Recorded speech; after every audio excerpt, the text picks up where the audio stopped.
There are authors, there are community builders, and then there's the very rare type of person who's able to do both of those things. And my guest today is Evelyn Skye. She has had a successful career as an author so far, but she also runs the Substack Creative Inspired Happy, where she gives back to the writing community by providing a behind the scenes look at her writing career, a book club, a podcast which interviews a ton of amazing authors and book professionals, and she also gives out scholarships to writers as well. So she truly is the person that can do both of these things, and I'm just floored by how she's just such a ray of sunshine in the writing community and just so generous with her time and energy. And so in today's interview, I'm just so honored to sit down with her and talk about her new book, The Incredible Kindness of Paper, which is out August 12th, 2025. So be sure to grab your pre-order in the description box below, as well as all of the other things and recommendations that she has for people who want to make writing their job. So without further ado, here's Evelyn Skye and my interview with her. Amazing. Well, welcome, Evelyn. I'm so excited to chat with you. My first question for you is about where your desk is. Where are you writing these days? And do you have a favorite pen, a favorite snack, or a favorite ritual? How do you set the stage and the ambiance for your writing sessions? Okay, well, first of all, thank you so much for having me. This is super fun. I've really enjoyed getting to know you, like over in my community on Substack, and it's such a joy to get to be on your channel now too. My desk is in a corner of my bedroom, and so I think that a lot of people would expect that a novelist who's 10 books into their career would have some glamorous setup. But no, it's just crammed into the corner. It's a little standing desk. And at night, when it's time for bed, we have to raise the desk up so we can shove the office chair under like the ledge, basically. But it works. This is like my quiet space during the day. And I close the door to the bedroom. My husband, who also works at home, he knows not to come in. So that's kind of my workspace. It's a anyone can do it sort of situation.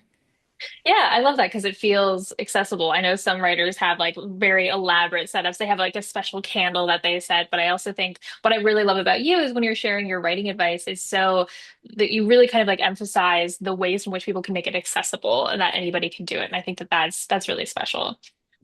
Speaking of kind of writing spaces and writing routines, like, do you have any sort of routine? Are you a morning writer? Are you an evening writer? And how much does also like accountability play into this? Because I know in past book clubs that you've mentioned a little bit about kind of like having going and writing with other writers. So would love to kind of get a sense of what writing routine really works for you.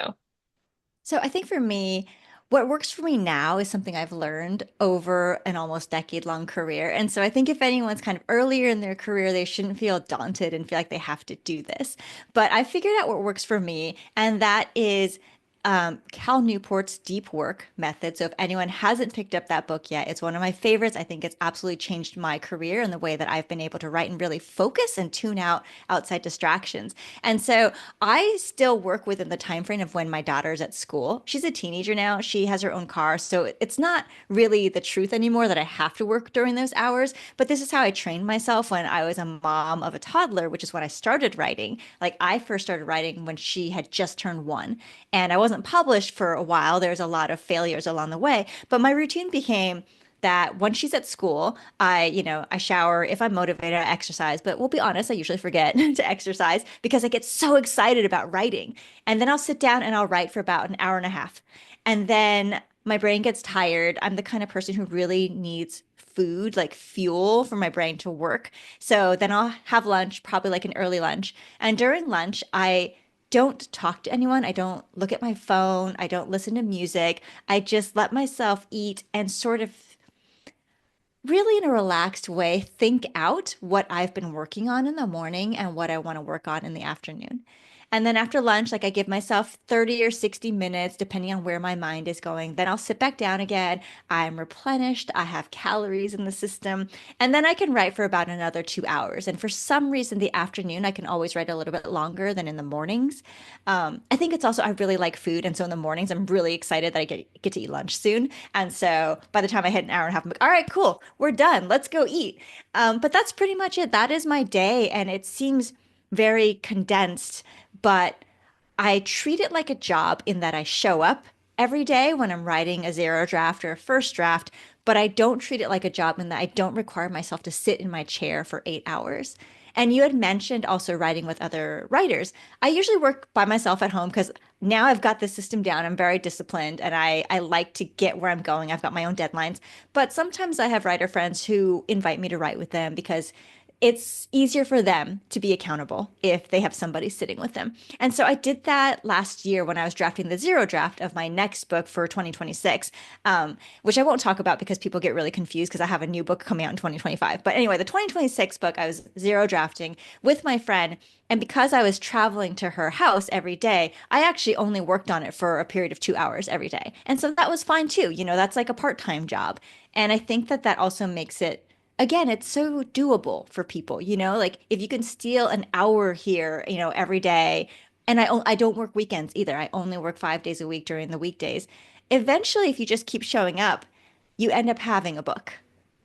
Yeah, and I love that message of consistency because I think that, that gets lost in the sauce of what it means to be a writer. And I think consistency is just such a good superpower and kind of like piece of being a writer that is really impressive.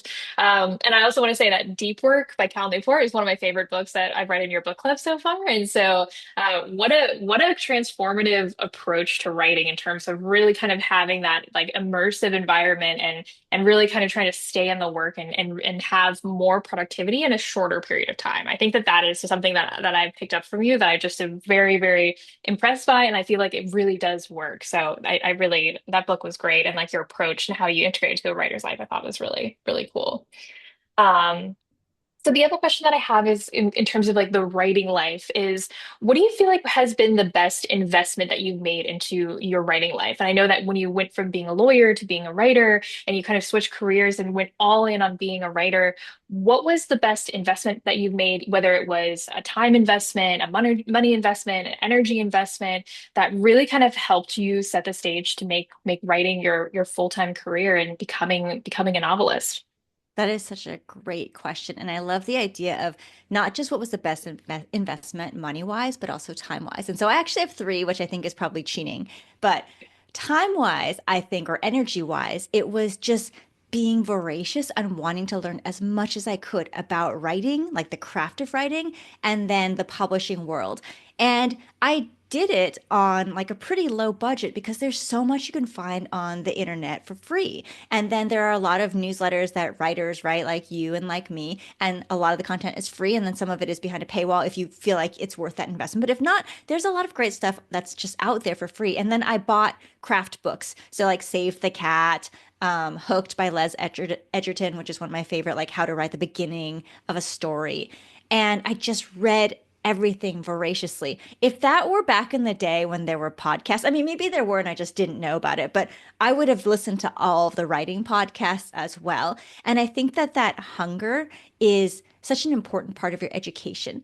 And if you're truly passionate, because you have to be passionate to make this kind of career work, that will teach you so much and for so little money. I mean, go to the library and check out these craft books. It's all there for the taking. And I don't have a degree in creative writing. I know that some people have MFAs and that's wonderful, but I'm self-taught just from what I learned online and from a few books and then trying over and over again.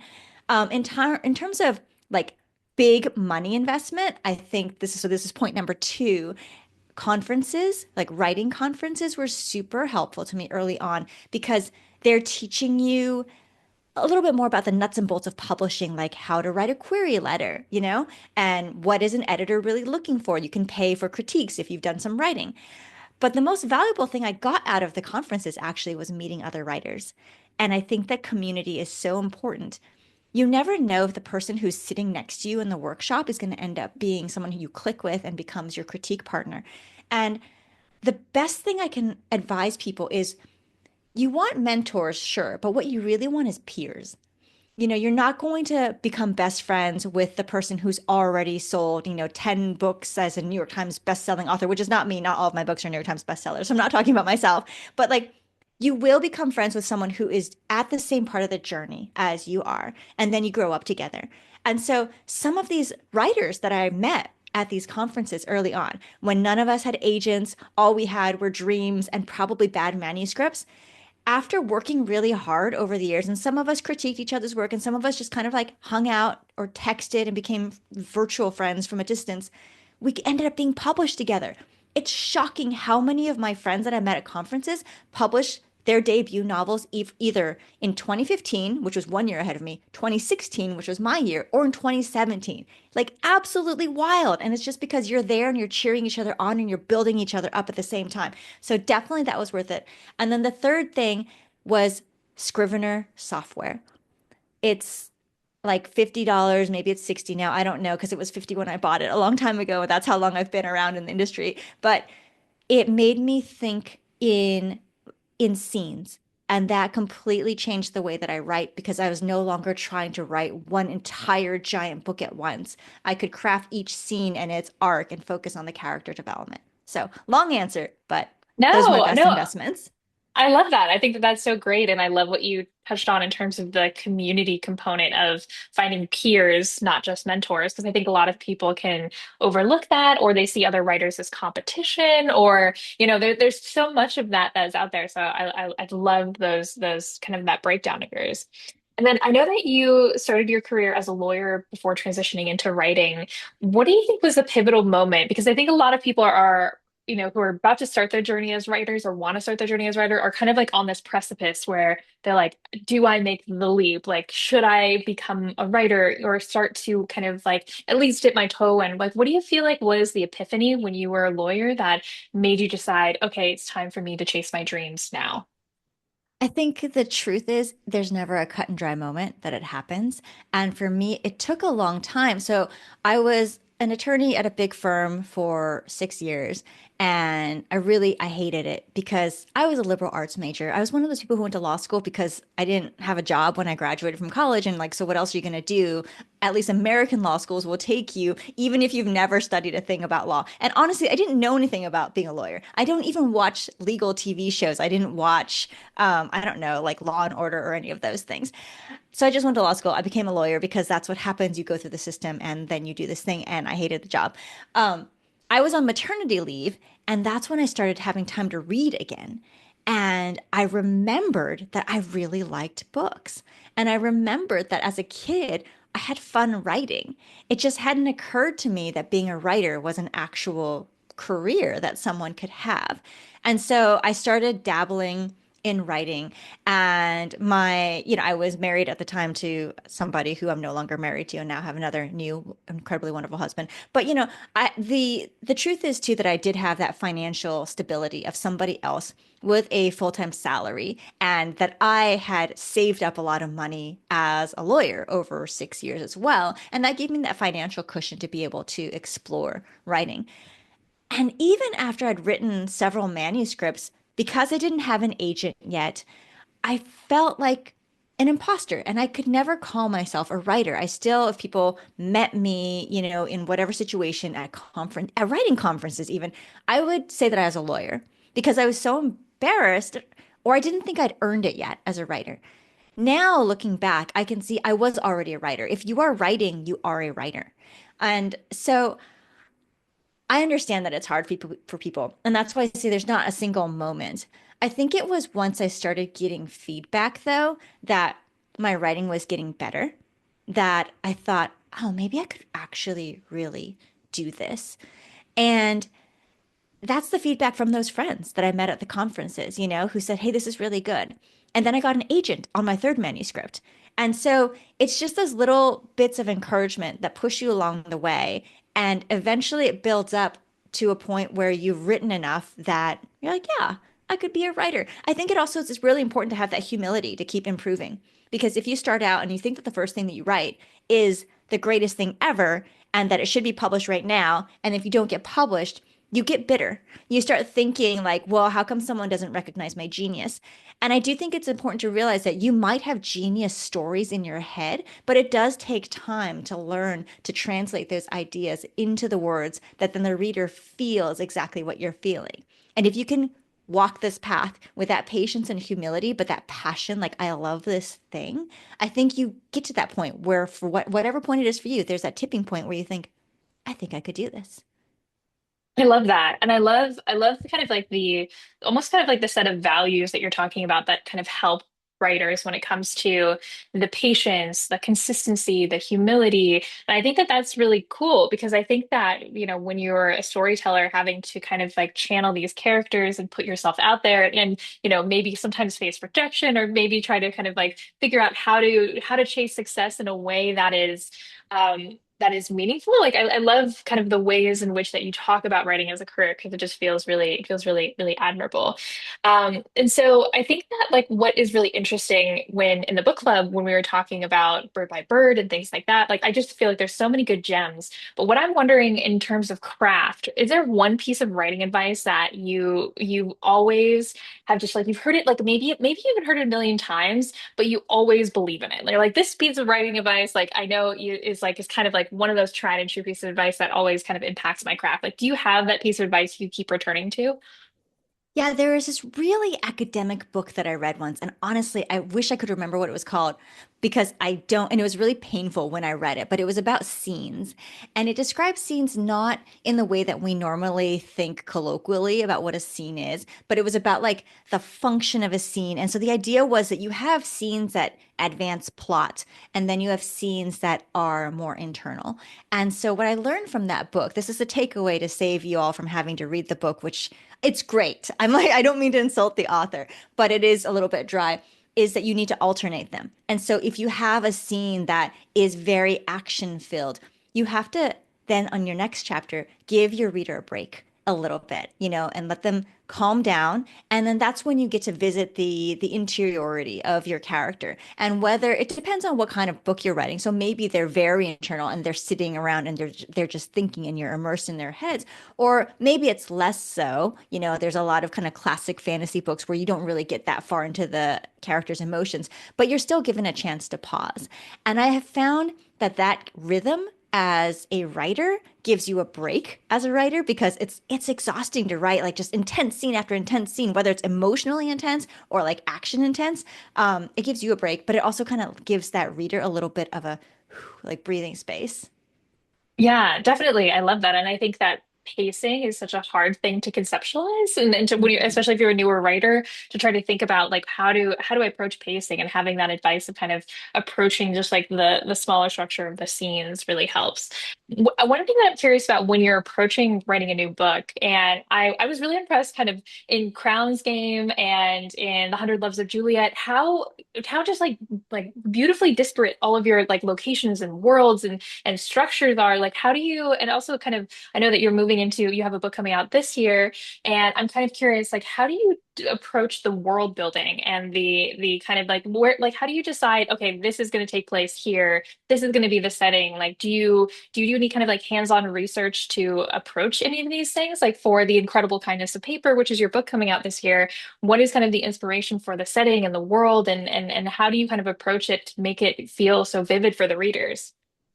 So, The Incredible Kindness of Paper is set in New York City, and I've never lived in New York City. But the greatest compliment I recently got was from my film agent, who is a New Yorker. And she said, this book is a love letter to New York.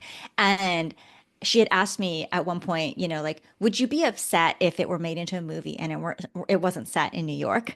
And I revealed then that like I've never lived in New York. And she was really surprised because she said I'd done like such a good job that she really felt like it was by someone who'd lived there and like loved the city. And like I do love to visit, right?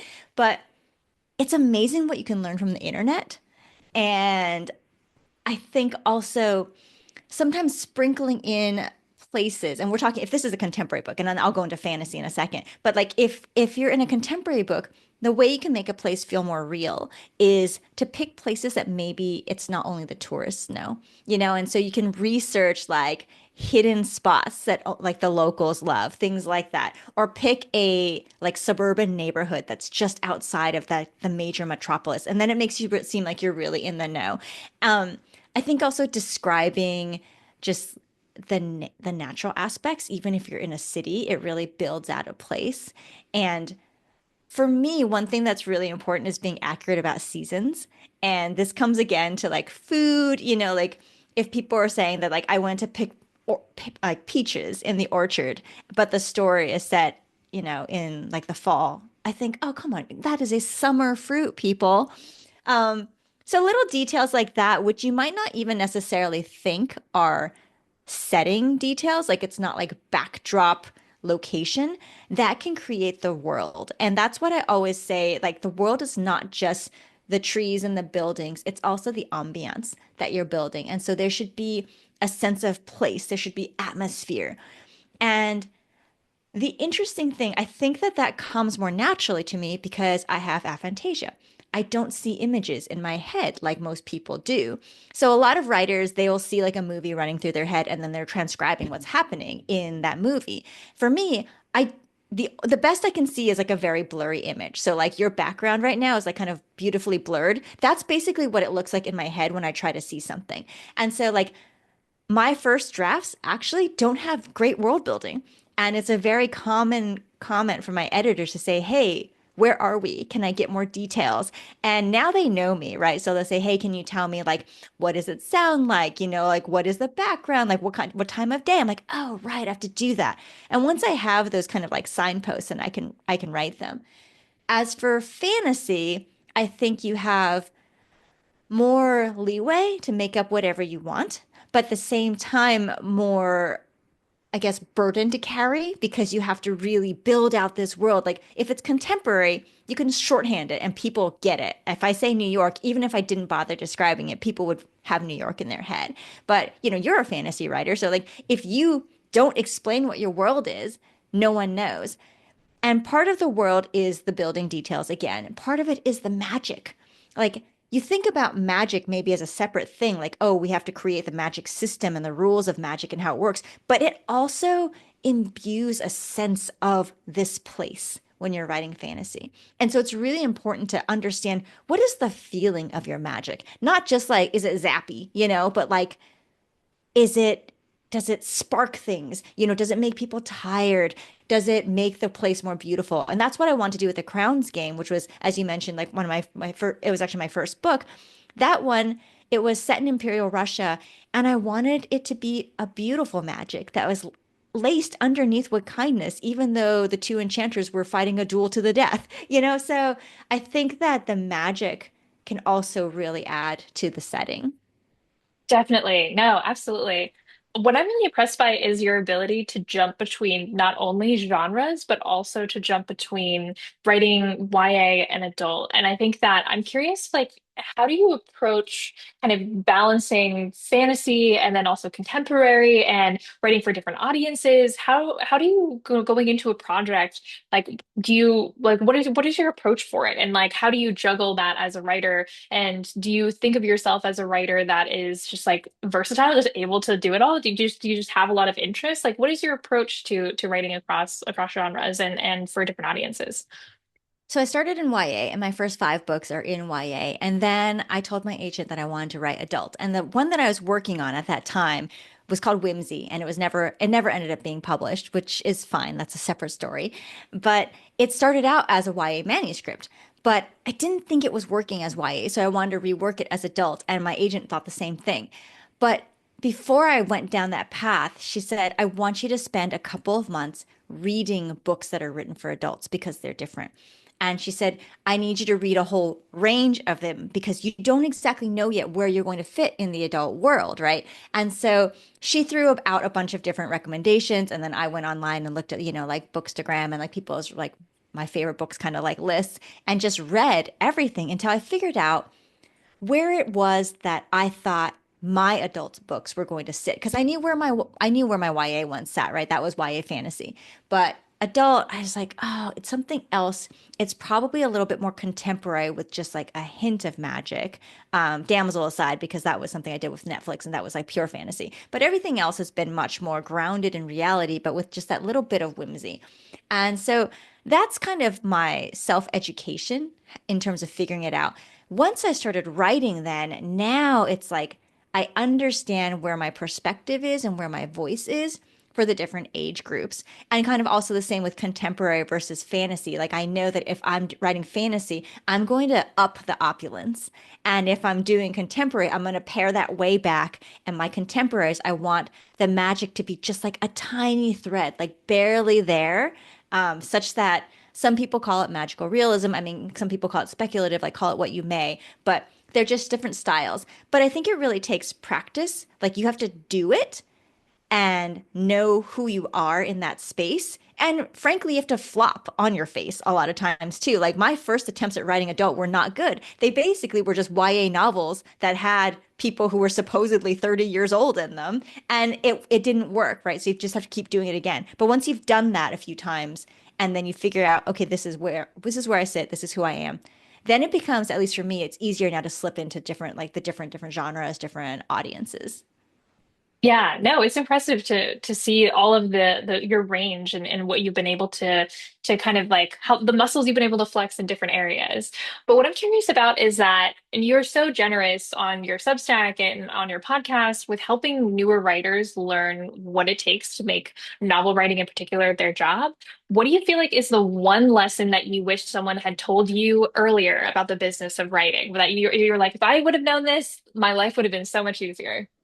I think they should have told me, and this is what I try to tell people now, that your goal is a long career, not a short, like instant success. Because we all dream that the first book we write is going to be the one that sells like a million copies. Or maybe not everyone dreams that, but frankly, I did.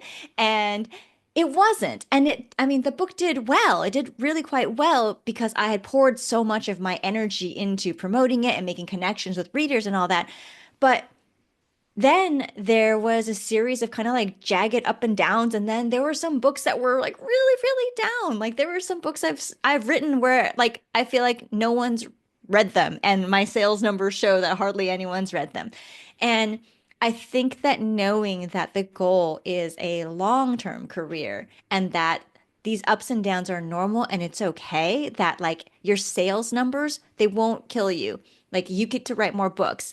Now you have to be realistic. If you're coming off a book that hasn't sold well, you need to be prepared. And I'm in the traditional publishing world, so this is different for self-pub, but in traditional publishing, if you're coming off a book where the sales numbers aren't good, be prepared to accept a lower advance for your next book deal.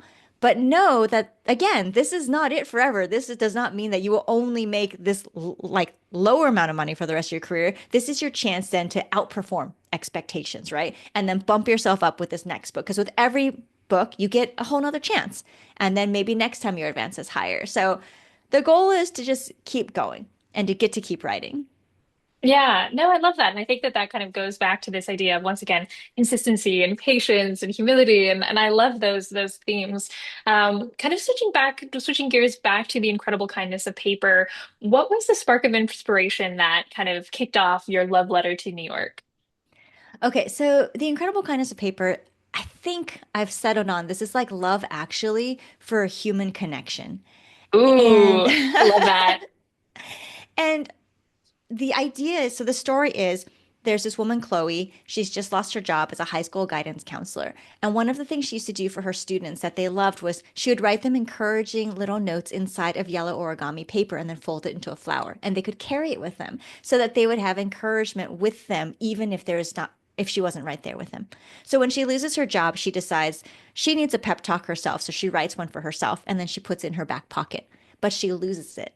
And then one of her neighbors finds it. And it turns out it's exactly the message that that neighbor needs. And so the neighbor starts making some changes to her life.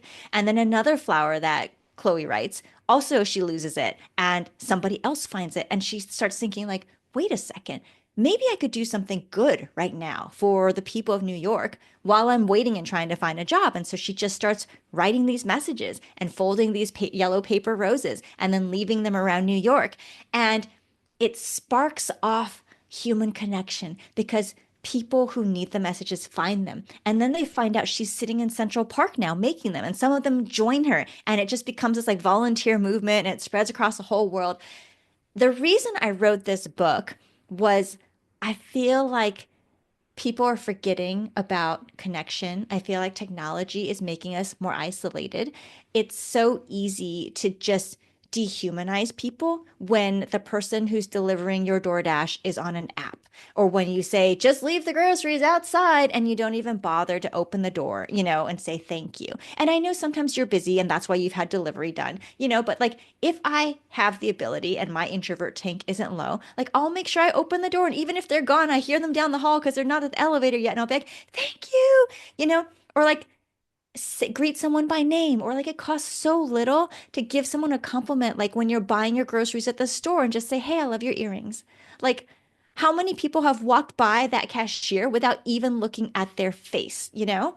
And so I felt like we were missing that, and I wanted to write a story about how these small kindnesses can make such a difference and they can reconnect us to people because like that's the most important thing we have, right? Is being human and like recognizing that in each other. And maybe I'm naive and I think that these little things are going to make a big difference in the world, but I do think that they will. I think that everyone has that ability to make these small changes, and that if then someone shows you that small kindness, like it makes your day too. Definitely. And I love how you said it in New York because I think that that city is also kind of known for that camaraderie of people coming together because everyone's kind of sharing that a small space and everyone's kind of packed in and having to share that sense of kindness. What do you feel like was the biggest challenge in writing this book? Because I know that every book kind of has its own unique challenge or, a different approach that you have to find for it. What was the unique challenge for this book? This book had a couple of huge challenges. The first one was this message, like this idea meant so much to me, and I was just terrified that I wouldn't be able to do it justice. And so I almost didn't write it because I was scared that I couldn't do it. And I did tell my agent that if I couldn't do it right and if we couldn't find the right editor who understood it, then I wouldn't publish it. And there were definitely some editors who loved the book, but the direction they wanted to go with revisions was different. Like they wanted to like make it a romance. And for me, yes, there's a love story, but that's the B story. And really, it's this kindness and human connection. Like that was the most important thing to me. And so I'm thrilled that I landed with my editor. She's at Emily Bestler Books, which is part of Atria, which is part of Simon and Schuster, because traditional publishing, like you're publishing imprint, it's like a one of those like Russian nesting dolls where like at the end you get to like the big publisher at the top. Anyway, I'm really lucky because she understood it. And then I think the other thing is that this was probably the most structurally complicated book that I've ever written because there's different timelines, there's different characters, there's flashbacks to the past. There's like pen pal letters flying back and forth in the past, but also these paper roses in the future. And then there's all these other points of view from the people who are getting the paper roses. So it was a lot to carry around in my head, but it was also a lot of fun and it was a challenge. And I felt really proud of myself that I was tackling this thing. I love that. And I love kind of the way that you approach books as not only, its own creative force, but also how it's going to affect the world and how you want to. And I think that intention really sets you apart in terms of like the way that your books come across. They feel very, very, very mindful of the audience Oh, and thank very, very you. thoughtful. And I really appreciate that. And I just think that like books like yours are just like they're just really fun to read and they Oh, feel they thank feel you. like that they're made with that love. So the last question that I have for you is, what is something that you are currently obsessed with?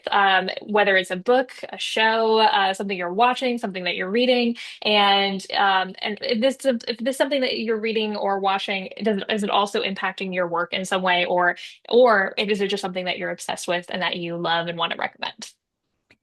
Okay, so if I'm actively writing like zero draft or a first draft, even a second draft, I can't read or watch anything that's too close to that subject matter because I don't want to accidentally absorb it and then steal the voice or steal any ideas. And because at that point of writing, my own voice for that story and those characters is still pretty fragile and impressionable. But then once I'm done with that, if I'm doing third draft or I'm just in promotion mode for a book, then I can consume whatever content, whether it's books or movies or TV and stuff that I want.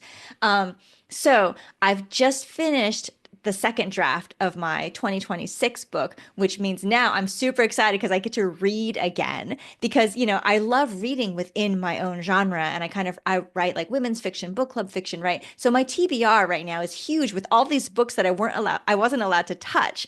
And I'm lucky enough that I get all these arcs, these galleys from publishers now for guests to come onto my podcast for me to like sift through and see who I think has like a story that I want to like, tell the world about.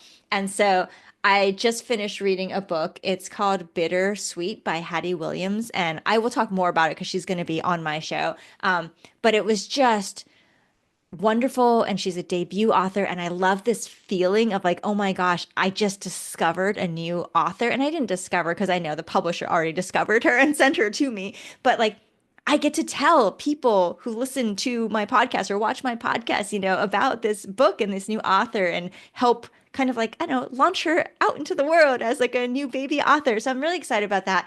And in terms of like TV shows, my husband and Tom and I, we just finished watching Severance, and it was so good, even though I was really confused for the first like 4 or 5 episodes. But one of my friends had told me this is the smartest show on TV right now. And I love, love, love things that make me think. I also love that if I watch something, I can see how much fun the writers must be having in the writers' room. And that was Severance for me. So highly recommend to anyone, but just like hang tight through the first 4 or 5 episodes. I promise it's going to be worth it. Yeah, Severance is so many layers to that show. Hmm. Hmm. It's a fun one, but Evelyn, I just want to say thank you so much for coming on and sharing your wisdom. And I also want to thank you so much for the generosity of spirit that you have on your Substack. And Creative Inspired Happy is just such a lovely community. From your book club to I know that you do scholarships for writers, and then you also do podcast interviews. Like it's such a lovely place on the internet that anyone that I ever meet who's a writer who's looking for advice or how to get started, I'm always sending them to you because I'm just like Evelyn has the best resources and the best community. So thank you so much for everything that you do for the writing community. It is really, really lovely. Oh my gosh, that was so sweet. Thank you. It makes me really happy because I just want to, I had so many people ahead of me in the journey that I learned from. And now that I am where I am, I'm blessed to be, where I am in my career. It is a real joy, honestly, for me to get to share with the other writers who are coming along, and hopefully we all end up in this wonderful, happy place with these incredibly fulfilling and creative careers. Thank you so much for having me, Amy. Yeah, thanks, Evelyn.